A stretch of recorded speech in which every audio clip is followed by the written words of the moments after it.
Então, estamos gravando. É, Vamos retomar, então, agora. Vou repetir um pouquinho, tá? Nós estávamos falando, então, no primeiro horário sobre essa classificação e terminamos em ação dúplice. E paramos aqui na pergunta da Mônica, pedindo para explicar o que é reconvenção, explicar novamente o que é reconvenção. Então, vamos lá. Quando nós pensamos em aquilo que o réu pode fazer no processo, sempre o que nos vem à cabeça de imediato é a figura da contestação, porque ao réu é permitido ou é lícito contestar. E contestação, por própria definição legal, é a manifestação de defesa do réu. É por meio da contestação que o réu se insurge contra as alegações do autor, que o réu apresenta ali a sua versão dos fatos e também os seus argumentos. Mas para que serve uma contestação? Só para se defender. Esse é o foco da contestação. E nós temos um efeito, né, que se o réu não contestar, a inexistência de contestação, a ausência de contestação, faz com que possa ser decretada a revelia, né? Então, se eu abro o Código de Processo, ele vai dizer o seguinte, salvo engano, 320, vai falar, não é o 320, era o 320 no Código Revogado. Ele vai dizer o seguinte: se o réu não contestar a ação, presumir-se-ão verdadeiros os fatos alegados pelo autor, salvo se do contrário resultar na convicção de juízo. Isso é a revelia. Revelia é a presunção de verdade sobre os argumentos do autor. E quando que a revelia acontece? Quando o réu não contesta. Porque a contestação serve para ele se defender. Só que o réu, ele também pode apresentar reconvenção. Então, reconvenção também é uma atitude que o réu pode ter. Claro que ele tem que ter elementos para isso, mas ele pode ter esse tipo de postura, esse tipo de atitude. E para que serve a reconvenção? Como eu comentei, a contestação serve para o réu se defender e a reconvenção serve para o réu atacar o autor. Por meio da reconvenção, o réu quer que o autor seja condenado a lhe fazer algo, que, por meio da reconvenção, o réu busca um benefício próprio.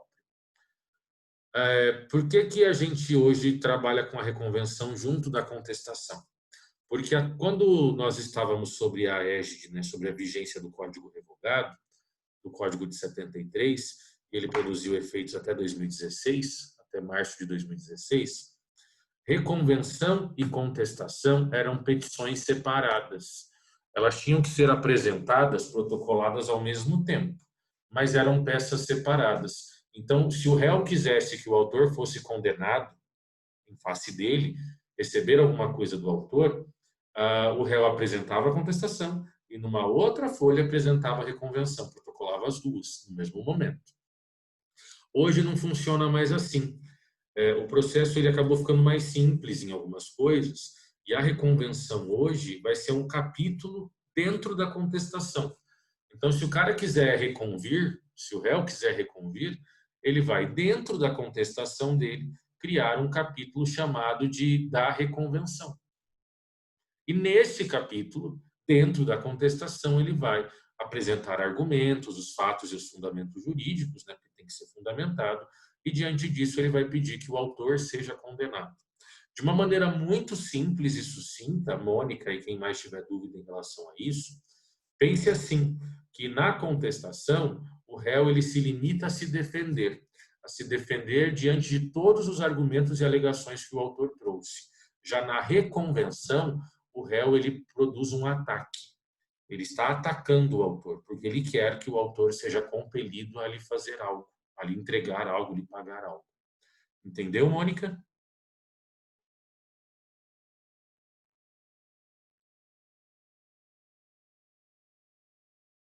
Ok.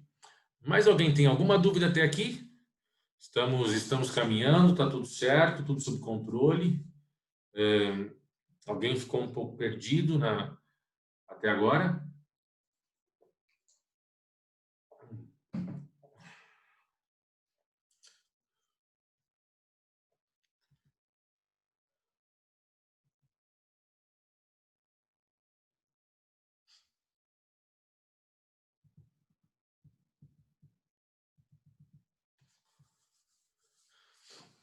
Manifestem-se, cambada. Mas que coisa! Já tem somente um corajoso que se mostra, que é o Moacir, né? Que é a única pessoa que se mostra no vídeo. Muito bem, jovem. Parabéns, né? Aí, além disso, você nem se manifesta, criatura infeliz. Então, se manifesta aí, fala se tá tudo bem ou não. Isso aí. Vamos, então, seguir. Pessoal, Opa. a gente tem um material, né? Nós temos um material que já foi colocado para você, que ele vai falar um pouquinho sobre coisa julgada, vai falar sobre formas de julgamento, formas de sentença, né? Esse material, ele já, a gente vai trabalhar com ele, você fique muito tranquilo em relação a isso. Deixe eu só abrir ele aqui. Ah, tá. Ele não. Mas eu encaminhei para vocês. Aqui. Achei. Pronto. Vamos lá compartilhar. Compartilhar a tela. Não é isso aqui. Achei. Bom, esse é o material que eu mandei para vocês. Não é esse que eu comentei, que é o grandão e tal. Esse ainda é uma fala mais inicial, mas já especificamente sobre a nossa matéria, falando sobre sentença, coisa julgada. Mas é importante para mim pontuar com vocês uma coisa um pouquinho anterior a isso. Um pouco anterior. E para a gente falar sobre isso, eu peço que você abra comigo lá no artigo 203 do Código de Processo Civil. Então, a gente vai dar uma olhada agora, antes de adentrarmos nesse material que foi compartilhado, em alguns dispositivos do CPC, para nós introduzirmos esse assunto antes de irmos direto para falar sobre coisa julgada formal, material, coisa soberanamente julgada, enfim, toda essa discussão que nós podemos efetivamente tratar e que nós trataremos no mais tardar amanhã. Mas vamos lá. Primeira coisa que a gente tem que entender é que o objetivo da nossa disciplina, e pessoal, caso alguém, eu não vou abrir aqui do lado, como eu sempre faço, uma parte dos participantes e do chat, porque fica ruim a minha visualização do código. Então, se alguém tiver alguma dúvida ou se alguém aparecer para entrar na aula e eu acabar demorando, me avisa.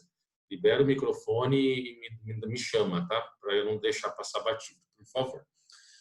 Nós vamos conversar sobre procedimentos dos tribunais, que é uma parte da nossa matéria, que a gente vai deixar mais para o final.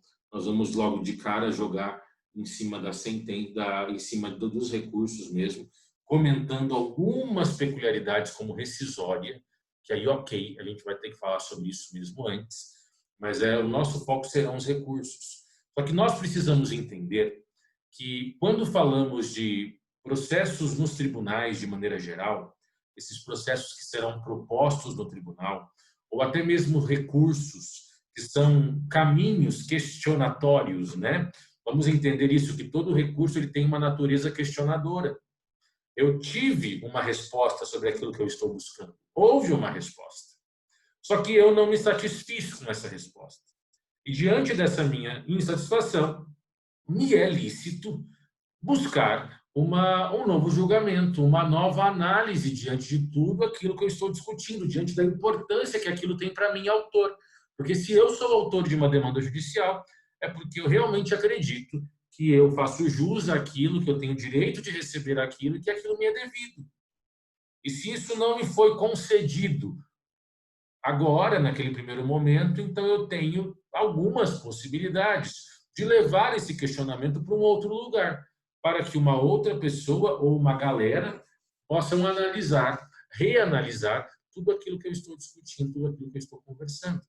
Mas para nós entendermos isso e chegarmos até esse momento dos recursos, nós precisamos entender o que um juiz faz. É o que a gente chama de quais são os atos do juiz, né? O código vai dizer ali no artigo 203, se você acompanhar comigo, você vai ali perceber uma fala dizendo o seguinte, né? Os pronunciamentos do juiz. Né? Olha que bonitinho. Quais são os pronunciamentos do juiz? Tá, e aí? Quais são os pronunciamentos do juiz? E nós temos que ler o artigo 203. É muito complicado você grifar aqui, porque daí a linha não vai junto com o texto, né? Mas ok, depois eu apago ela. Os pronunciamentos do juiz consistirão em sentenças, decisões interlocutórias e despachos. Então, nós temos um dispositivo no Código de Processo Civil que nos apresenta aquilo que o juiz faz. O que pode ou o que o juiz faz dentro da sua atividade. Ele sentencia, ele profere decisões interlocutórias e ele também profere despachos. Esses são os 3 pronunciamentos básicos dos magistrados. E nós precisamos entender o que é cada um deles, porque, dependendo do tipo de pronunciamento e da situação, nós teremos um recurso específico. Nós vamos estudar mais para frente que existe um princípio de recurso, dos recursos, né, que se chama singularidade. Você estudou em direito penal, e eu sei que você já viu isso em direito penal, porque vocês acabam vendo isso antes, um princípio chamado de tipicidade. Ou seja, crime é aquilo que está previsto. A tipicidade do crime é a sua previsão. É que daí o processo civil não quis usar a mesma nomenclatura. Mas o princípio da singularidade nada mais é que a tipicidade aplicada para os recursos. Qual que é a lógica da singularidade? Só existem, cada recurso possui a sua hipótese de cabimento, a sua incidência, a sua aplicação. Vai ter um outro recurso chamado de taxatividade, que só existem os recursos previstos na lei. Se não está previsto na lei como recurso, é porque não é recurso. Coisas muito simples. A gente for estudar os princípios, você vai ver que tem umas coisas que são muito simples, mas que elas nos ajudam na prática, e nos ajudam muito. Muito mesmo. Mas então agora você já sabe que um juiz, ele profere despachos, interlocutórias e sentenças. Vamos aprofundar essa nossa conversa, né? Quando eu penso em despacho e interlocutória, ok, todo magistrado profere despacho ou interlocutória. Eu vou anotar isso porque isso é importante.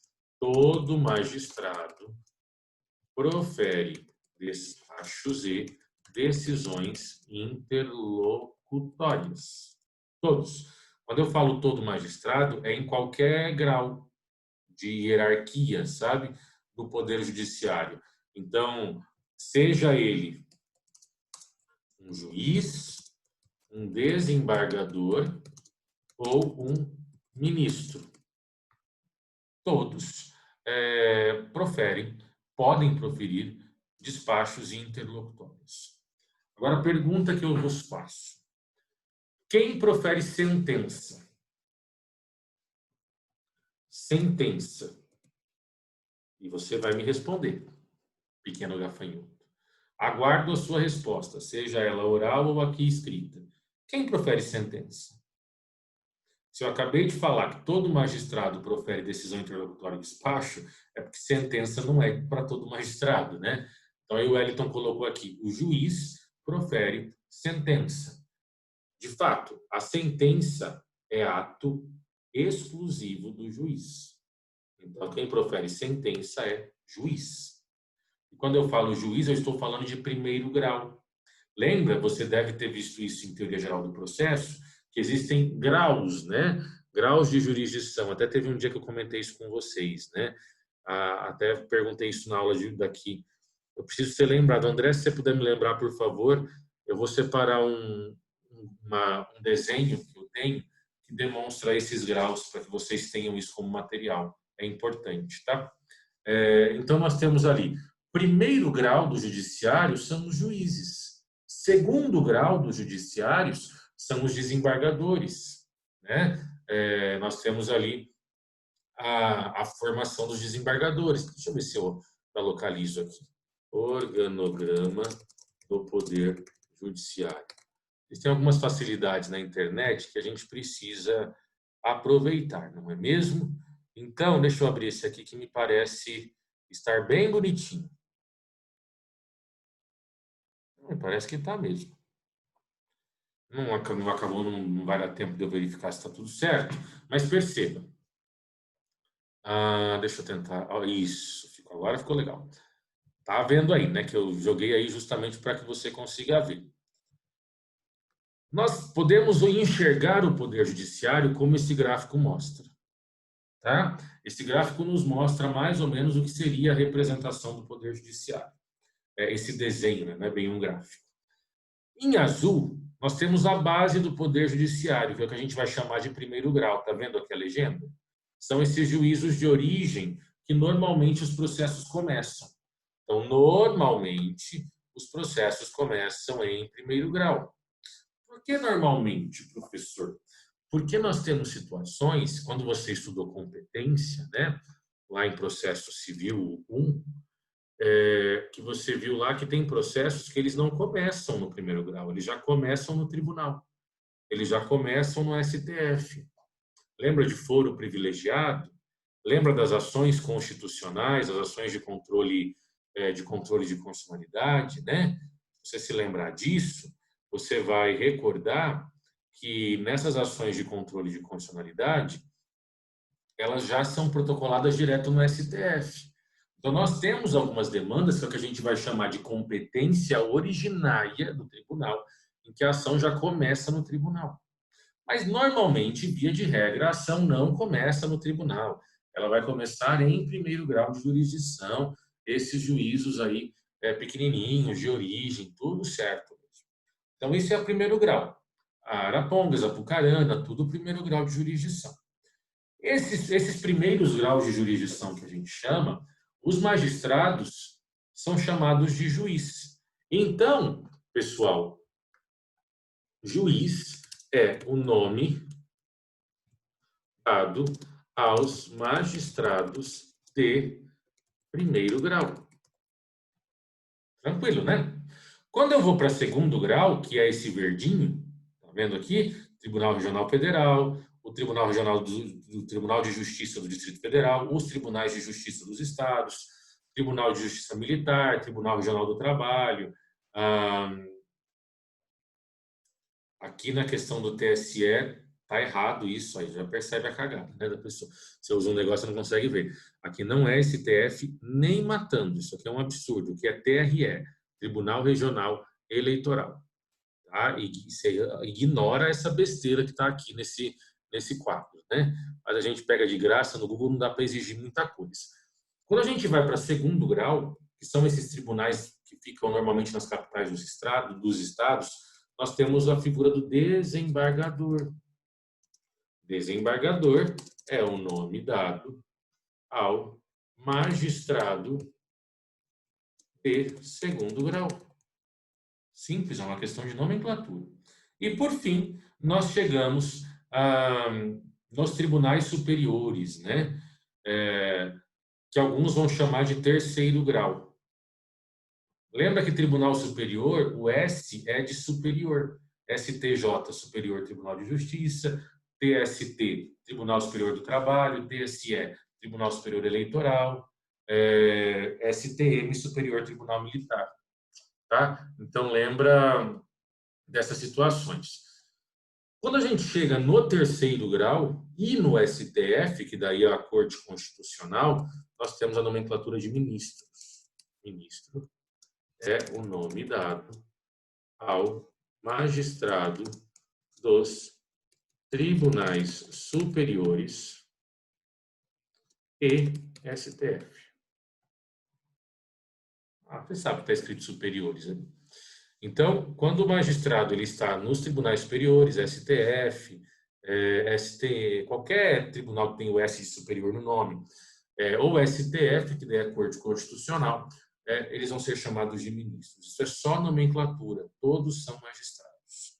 Sentença é o nome de uma das decisões que são proferidas, que é proferida pelo juiz.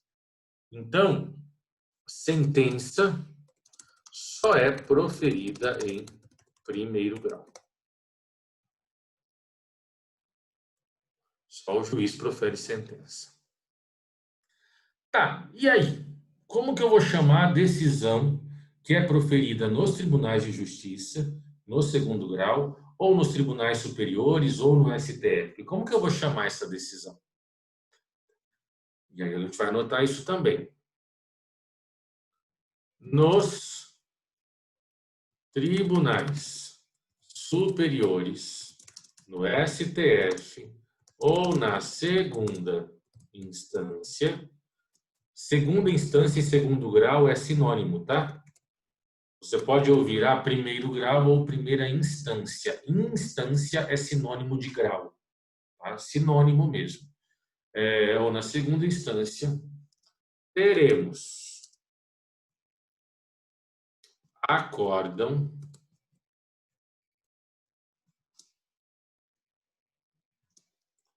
e decisão monocrática. Preste muita atenção aqui no tio. Quando eu digo que nos tribunais superiores, STF, segundo grau, nós teremos acórdãos e decisões monocráticas, não se esqueça da primeira regra. Isso além de despacho interlocutório, porque sempre é possível despacho interlocutório. Em qualquer grau, eu posso ter despachos interlocutórios. Bom, a questão é, eu não tenho sentença do segundo grau para cima.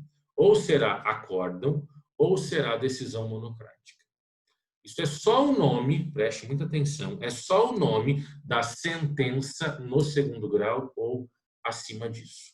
Trocaram, como também trocaram o nome de juiz para desembargador para ministro. Aí existe um ego em torno disso, então, como ninguém quer ser chamado todo mundo de juiz, né, até porque tem uma hierarquia envolvida nisso, também não querem falar que eles proferem sentença igual um juiz de primeiro grau profere, então eles ficam criando nomes para ser diferentão, né? Vamos ser bastante objetivos e claros com essas coisas. Qual a diferença entre acórdão e decisão monocrática? Acórdão. Oh, meu Deus. Tá difícil aqui. Acórdão.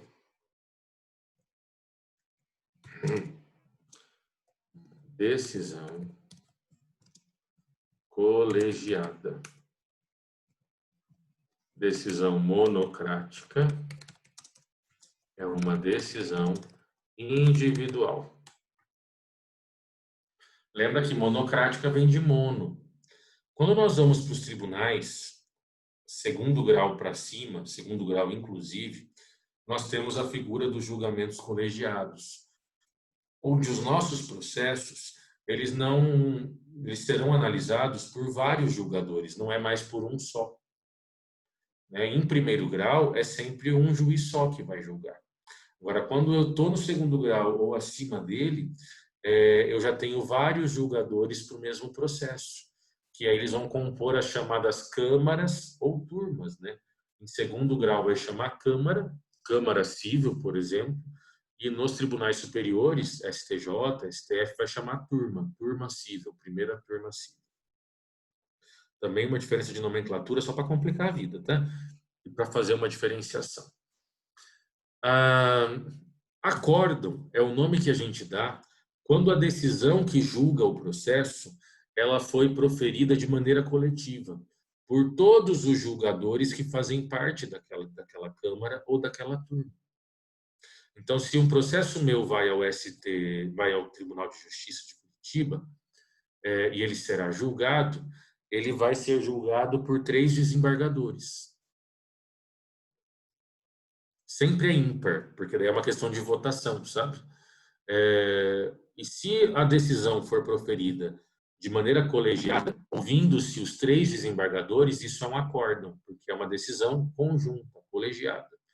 Agora, existem situações, e elas são previstas bem expressamente no artigo 932 do CPC, onde um dos julgadores, que a gente vai chamar de relator, que é um dos caras que ficam lá nos tribunais, que funciona assim, presta atenção, não estou com pressa aqui, importante que você entenda essa parte básica, né?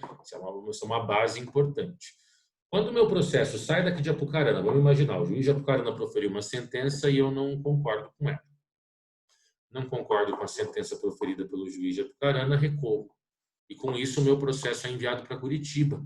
E ele cai lá na 15ª Câmara Civil de Curitiba, do Tribunal de Justiça de Curitiba.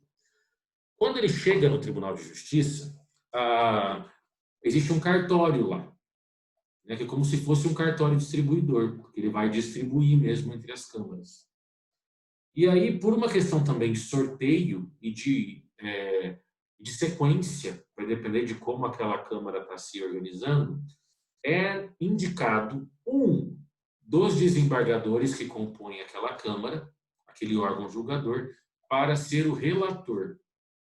Para que serve o relator? O relator ele recebe primeiro o processo e ele vai relatar o processo. Ele vai proferir ali, se tiver alguma liminar, é ele que vai analisar. Esse relator é o responsável pela condução do processo.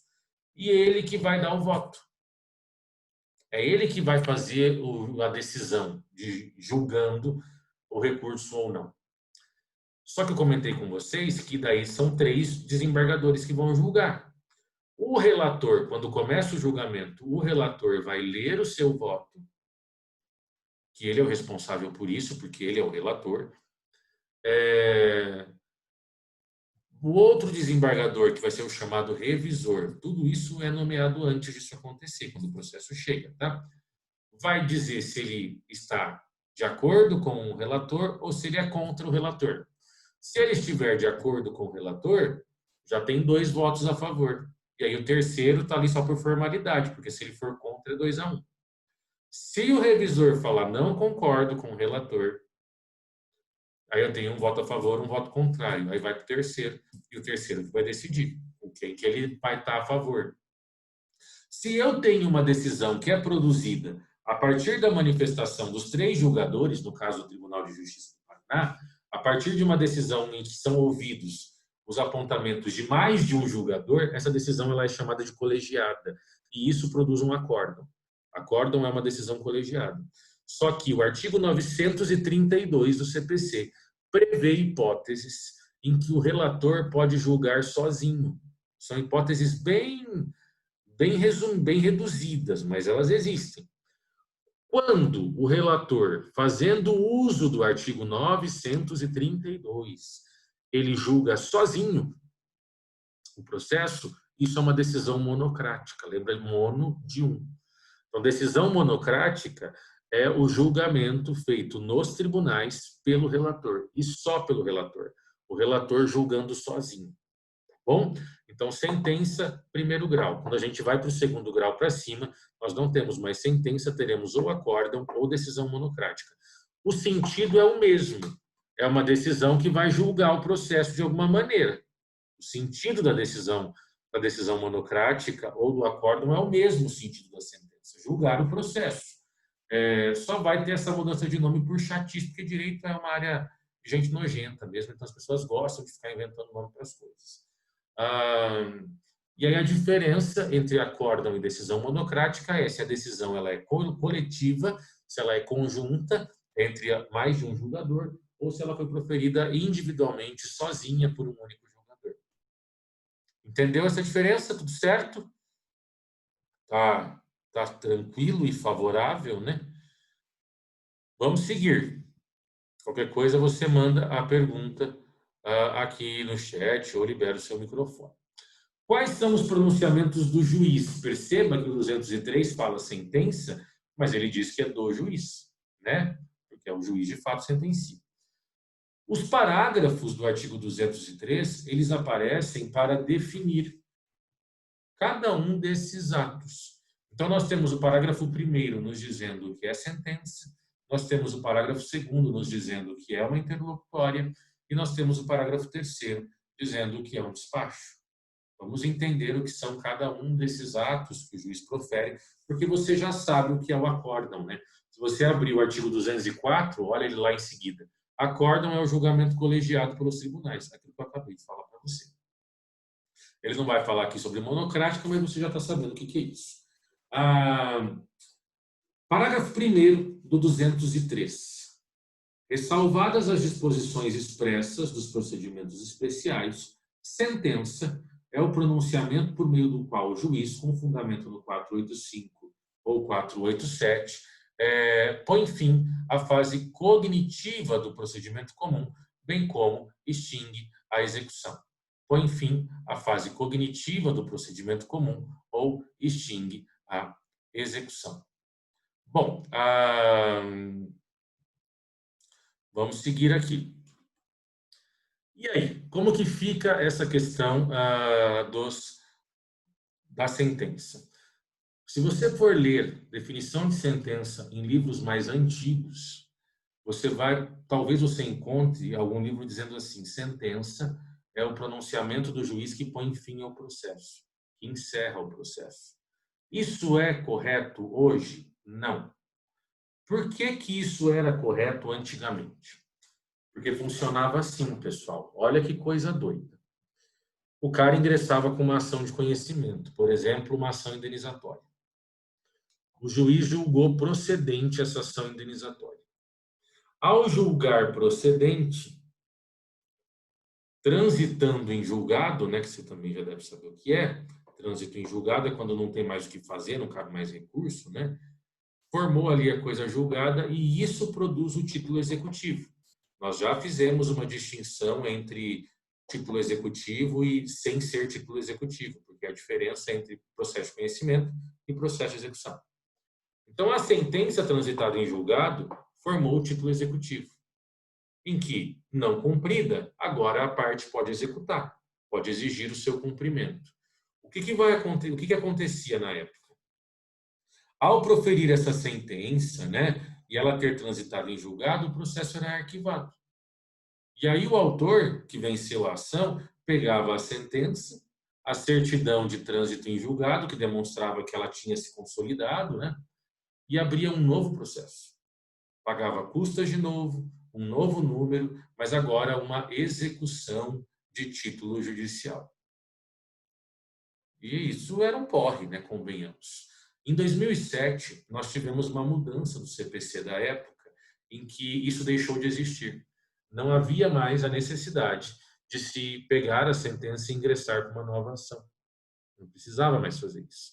Então, a partir disso, o juiz proferiu uma sentença e essa sentença transitou em julgado, o credor, o autor, o que saiu vencedor, no mesmo processo ele pede a conversão do processo. E aí o juiz vai falar: converto este processo em fase de cumprimento de sentença.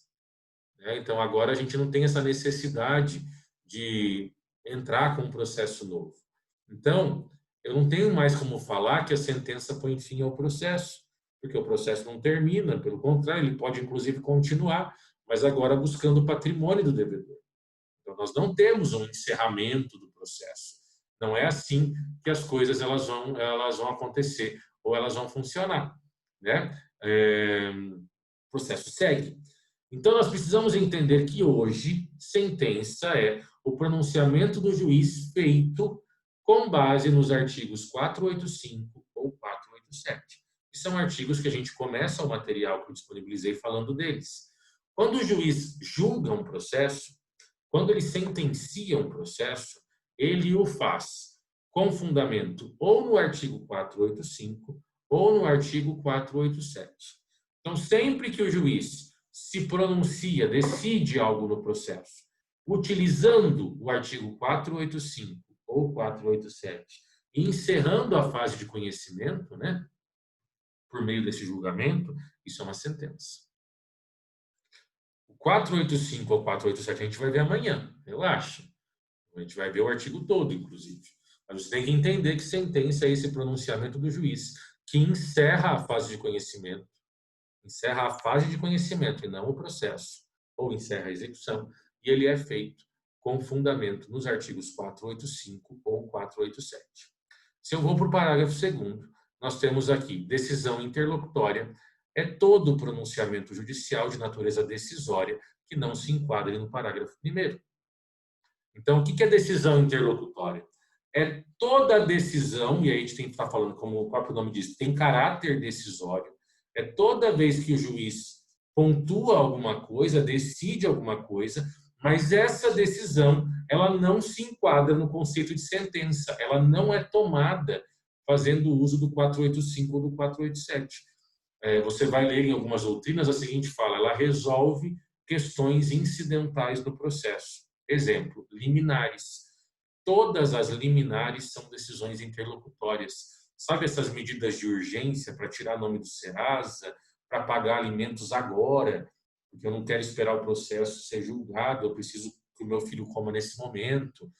Tudo isso que é decisão de urgência, tudo isso é interlocutória. Porque o juiz, ao analisar isso, esses pedidos emergenciais, ele decide, tem que ter uma decisão ali. se ele concorda ou não. Mas a fase de conhecimento não é encerrada, ela continua. E o juiz não faz uso nem do 485 nem do 487. É uma decisão com outros fundamentos. Isso é uma decisão interlocutória. E o despacho é o resto.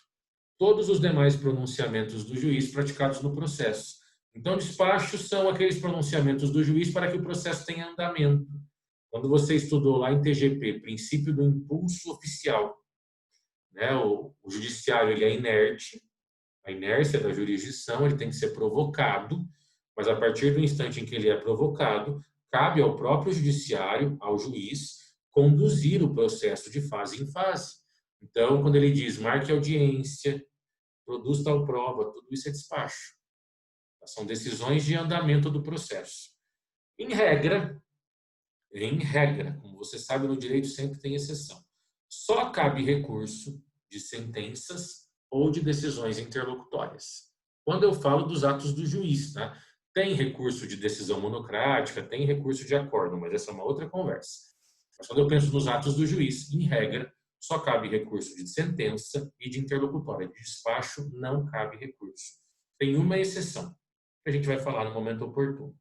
Tem um caso em que despacho é suscetível a recurso. Estamos com menos de 1 minuto, serei derrubado a qualquer momento.